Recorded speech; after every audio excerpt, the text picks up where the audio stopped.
Fuse. Although, ipakita ko muna sa inyo. Okay? O natin. Mapapansin nyo, or makikita nyo, umiilaw yung signal, umiilaw yung protect.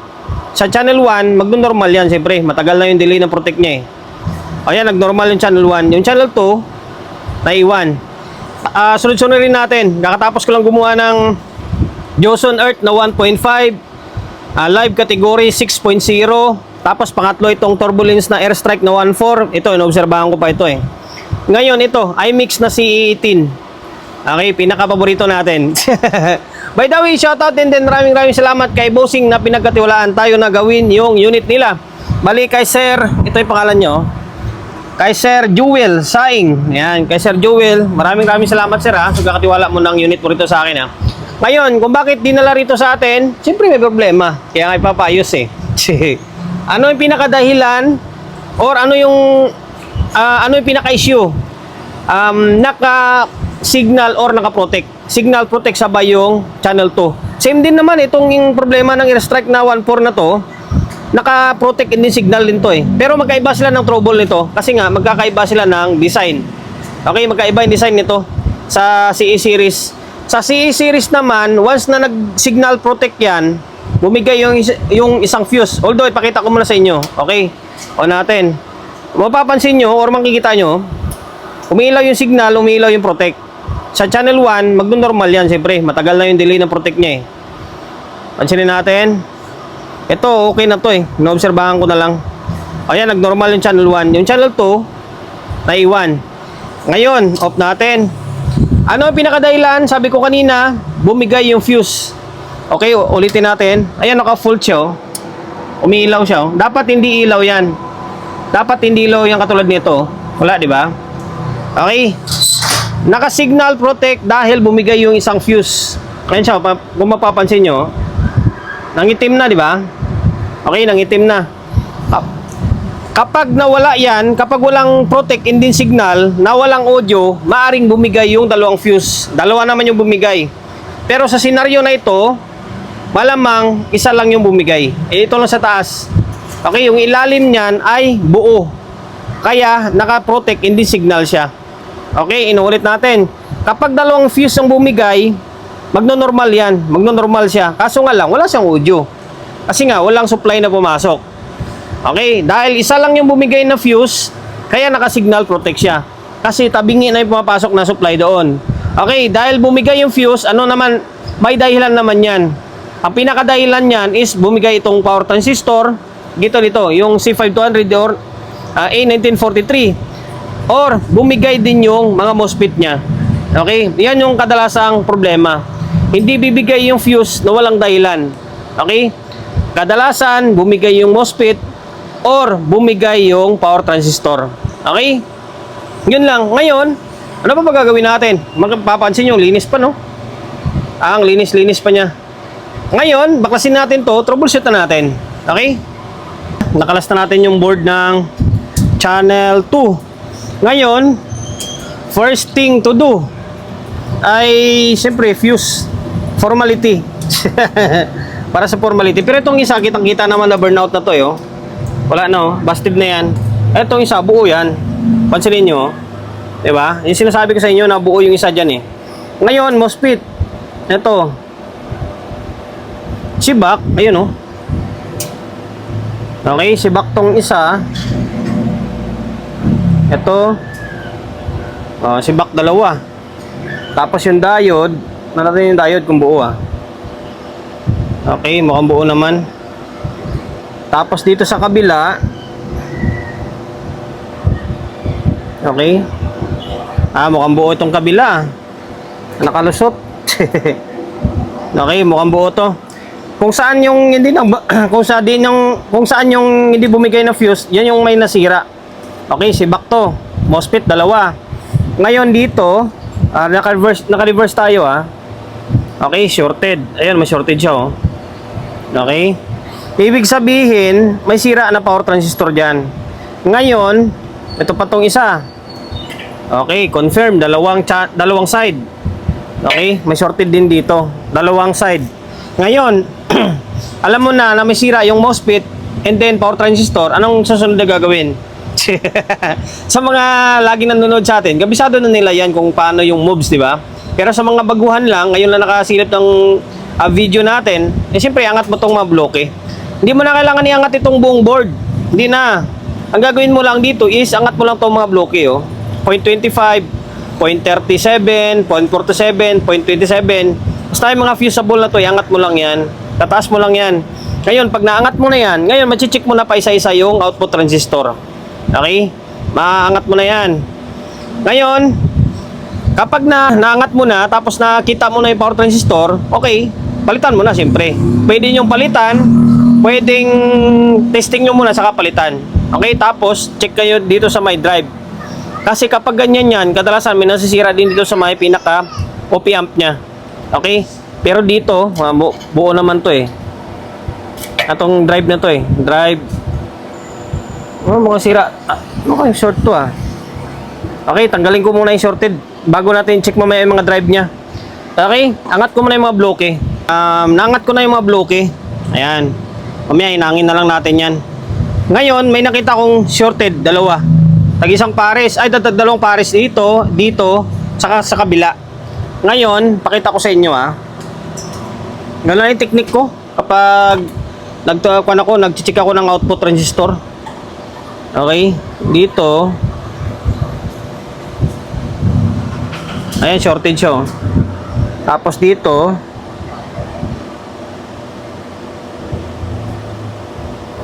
Okay, shorted. Tapos, sana ba yung isa? Ayan, dalawa pala. Yung magkatabi din yun eh. Okay, dito naman siya. O, ayan, lagyan ko ng ikis oh. Ngayon, ito siya. Dami na sira. O, ayan, shorted. Tapos dito. O, shorted din.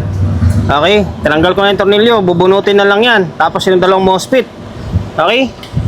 Ito, day 2, pangalawang araw sa pagre-repair natin dito sa may iMix na si Tin. Inabot tayo ng gabi, kagabi. Tapos, alam niyo naman nagdadala pa tayo ng board sa bahay. Bali, dinala ko to kagabi, tapos doon ako naglagay ng mga parts.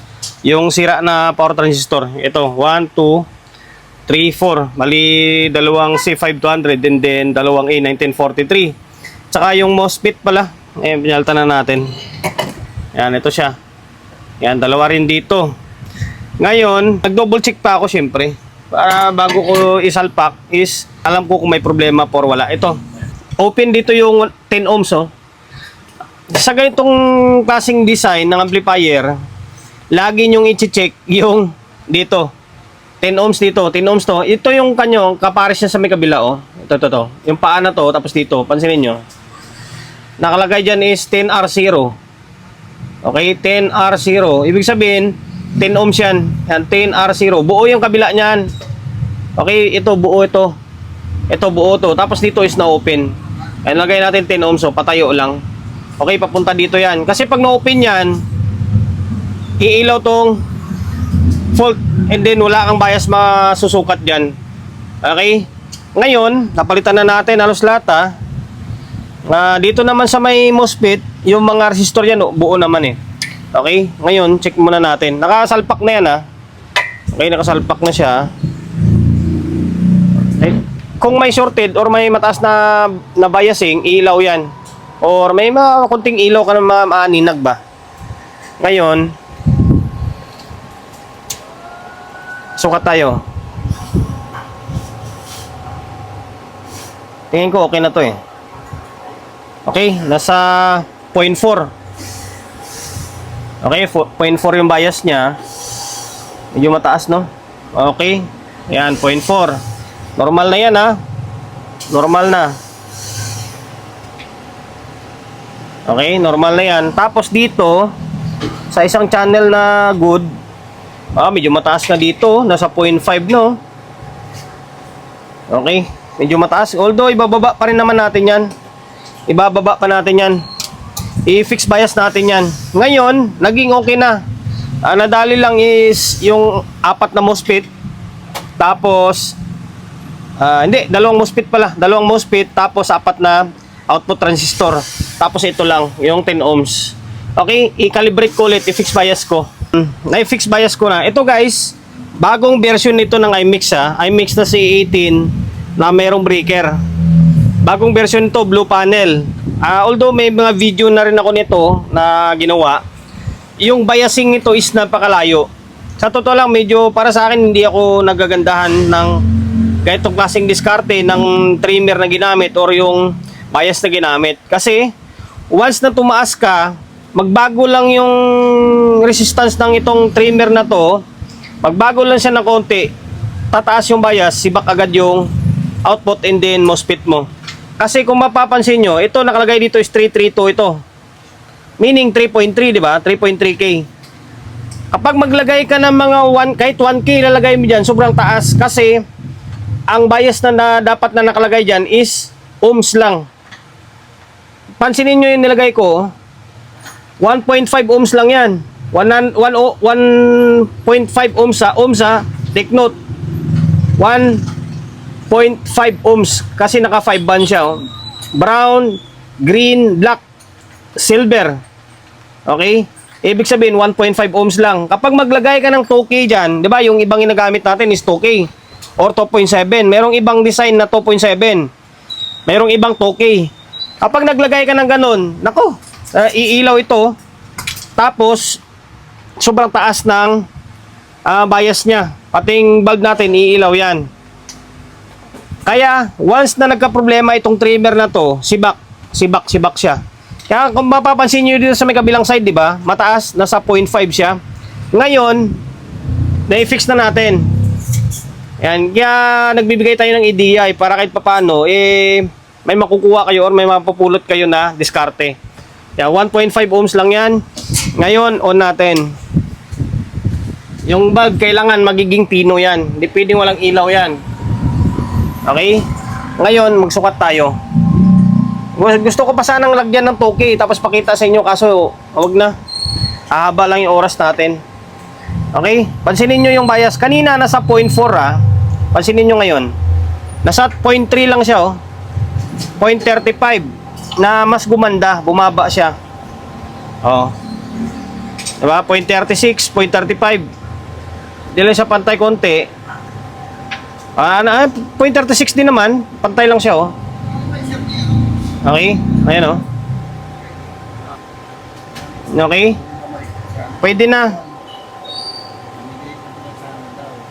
Kaya once na magka-problema yung trimmer, sibak. Okay, yan lang 1.5 ang gamit natin Ito na, yung channel 1, i-fix na rin natin. Para hindi na mababa yung video natin. Yan siya 1.5 ohms lang. Diba? Kung gusto nyo ipababa pa yan, ay bagsakan nyo ng mga 0.5 o 1 ohm lang. Okay, yan siya 1.5 ohm lang. Okay, ngayon balik natin tapos sabay audio testing. Sana may audio itong channel 2. Ay balik ko na yung board, dalawa. Ayan, kulang na lang dito is tornilyo tapos itatali ito mamaya Okay, may nakakabit na speaker Ayan, dalawang speaker tapos merong dalawang input, naka stereo mode tayo. Ngayon on natin. Tapos play natin yung laptop natin. Naka 220 tayo Ay, naka 220 Ito. Ayan, naka 220. Ngayon,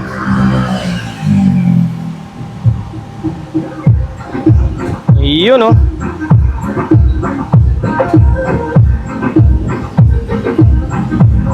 Okay. Tapos ito. Okay, may audio parehas. Okay. Okay na, hanggang dito na lang. Makaperate pa ako dyan. Sana nakapagbigay idea ako sa inyo kung paano mag-repair ng ganitong klaseng unit. iMix na C18. Ito guys, tandaan nyo yung iMix Trident, iba-iba silang version ngayon. Hindi yung isa lang. Kasabihin nyo, isa lang yung bias na ginagamit. Hindi, magkakaiba. Tulad nito, yung iMix na C18 nito, kaparehas nito na bias is sa live, yung sobrang baba. Halos fuse na lang yung dating niya.